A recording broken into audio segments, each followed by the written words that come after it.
This was like my teddy that I would just have everywhere and still have to this day, and I like to keep him on my desk. And whenever I'm making something or writing music or getting creative in any kind of way, he sits there as a reminder of my inner child and the importance of having this little guy up on my desk is to remind me of my inner child and the joy that is supposed to be creating. But it's not a perfect world, and sometimes creating can be a very jarring and confronting experience.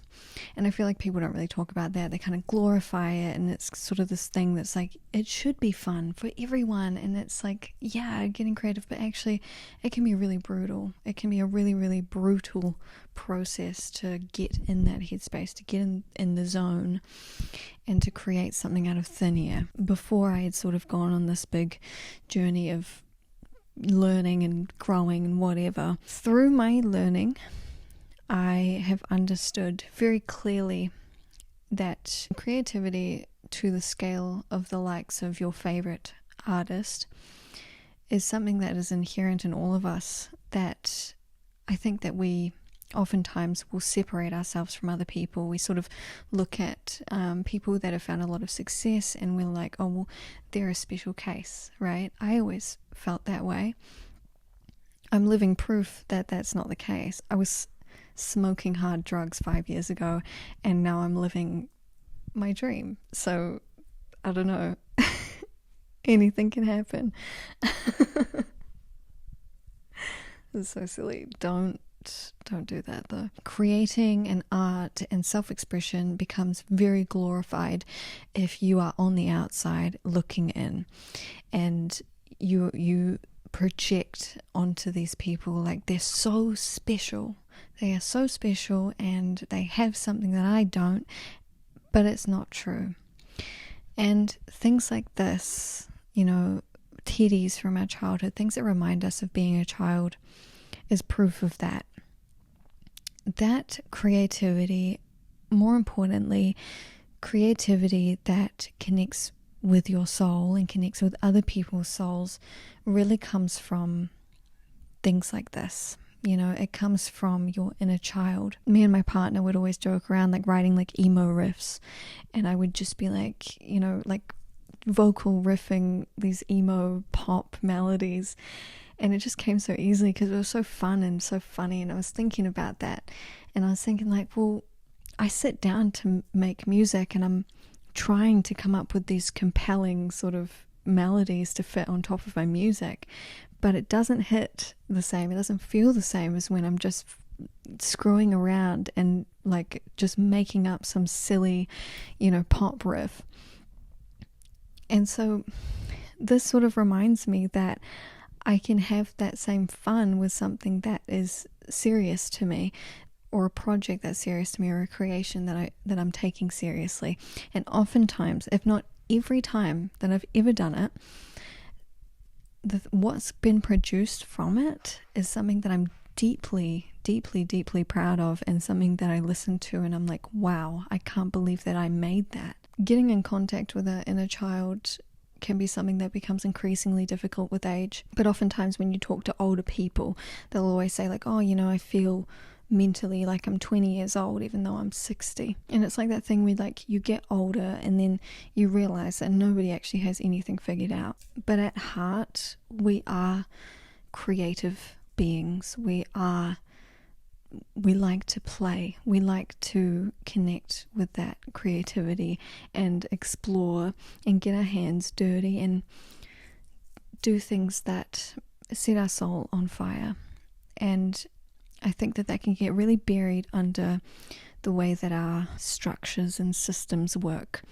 It's very much conditioning you to be in service to somebody else's company or something, whatever. And I think that can really lead you into killing that spark of inspiration and that spark of joy and mystery and adventure. Play is mandatory for creative people. play is necessary, and play without judgment is the most important part of all of that. The last thing that you need in that moment is to judge yourself, to not allow yourself to explore the depths of where your creativity is trying to get you to go, because you never know where you're going to end up. You never know what you're going to learn along the way. It doesn't have to be the final masterpiece, but it is a journey. It is a journey that, you know, you're being led on, that you're going to stumble your way to somewhere, but you don't have to judge yourself for stumbling. You can let yourself stumble like a child learning to walk. I think that the most beautiful thing that you could ever make in this world is something that comes from somewhere real, not from somewhere that you think other people want to hear, or that you think or predict that you'll get praise for, or that resembles somebody else's thing that you really like. The best thing that you're ever going to make, the best work that you're ever going to do, is going to be the work that comes from a real place within you, from that inner child's joy. I think that finding what feels good, finding and following that joy, can lead you to places you might not expect, and it can be really uncomfortable, but you're allowed to let yourself feel uncomfortable. You're allowed to sit with the discomfort and embrace it. And when that discomfort arises and you want to judge what you've got, or you want to judge your progress and how far you've come and where you're at, you can sit with that feeling. You're allowed to sit with that feeling. Sit with yourself through that feeling, because there is another side to it, and you will get through that. And I think it's well worth it, and especially in terms of having that relationship with that inner child, because that inner child, it doesn't want to feel pressure. It wants to feel freedom. It wants to feel like it can express itself any way that it needs to express itself. That feels good. That feels free. And when we strip back what we think we should make, or what we maybe know that we could but aren't able to right now, we can more focus on having fun rather than pressuring ourselves into being something that maybe we're not ready to be yet. It feels amazing to let that authenticity free. And I think that that's where you find that sort of originality. But in a world that is so oversaturated and so connected, more than it's ever been connected before, the best thing that you can be is to be yourself. The best thing that you can make is to make something that comes from you, that comes from your inner child, and your inner child's complete authenticity, without judgment, without, resentment even. There's so many things that I can go into about, like, how trauma affects, the way that you show up and connect with your inner child and things like that, and shame and all of that sort of stuff. And it's very important to really sit with them and understand this is a part of you that needs nurture and needs attention, but most importantly needs love. And going through this process really is about reparenting that child and making sure that they feel safe and they feel like they can play and be imperfect and be messy. I mean, thinking back to when I was in kindergarten, and you're not thinking about, is this painting going to look good? You're just thinking, oh, I want to put a sun in the corner of the page, and I want to put blue here, and I want to put purple there, and I don't care if the ocean is pink, because that's just what I want to do, and it feels good, and you have fun while you're doing it, and you're not thinking like, damn, is this gonna make sense? And obviously the stakes are higher when you're doing this as an adult. The most important thing that I want you to take away from this video is, in whatever you make and whatever you're making and working towards, make sure that you're having fun, and make sure that you're not putting so much pressure on yourself to be perfect or to be what you think other people want you to be. Don't even think about what other people what you think other people want you to be. Who cares? It's not about them. It's about having fun. And trust me, the best stuff that you're going to make is going to be when you're actually having fun. And it took me time to figure that out. I think when I first started getting into my career, I was only thinking about what I could make that would make other people think of me a particular way. I was thinking about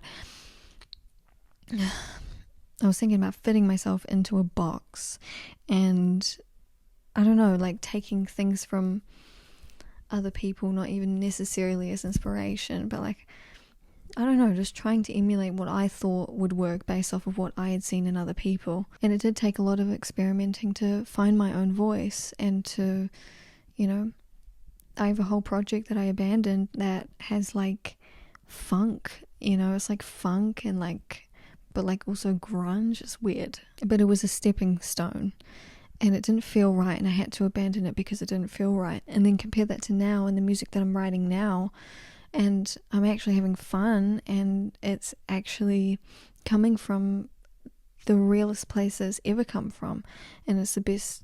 I think it's the best stuff that I've ever written. But it doesn't matter what anyone else thinks about it, because I think that, and that's a good feeling. And I truly believe that simply because of that, then, you know, there are going to be people out there that do like it. This little guy will stay with me forever, and probably always stay on my desk as a reminder of my inner child. And try it out, you know, next time you're writing, have something from your childhood there that reminds you of being a kid, that reminds you of the no pressure, you know, that makes you feel that freedom of being a child and just playing and having fun and see what happens. So as always, I really hope that this video helped, and I'll see you in the next one.